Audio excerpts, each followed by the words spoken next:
tanungin ang sarili kung worth it ba na pag-alaya ng enerhiya or hindi. Dalawa lang naman yan. Could be positive or negative. Yung about sa secrets. Or,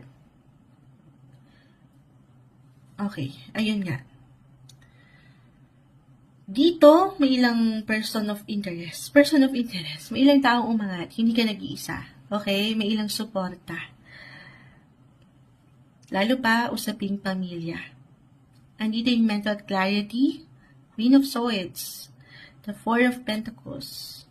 Meron kang kakayanan na i-handle ito. Lalo pa kung papaangatin mo ngayong buwan yung talino mo, yung diskarte. Meron ka niyan.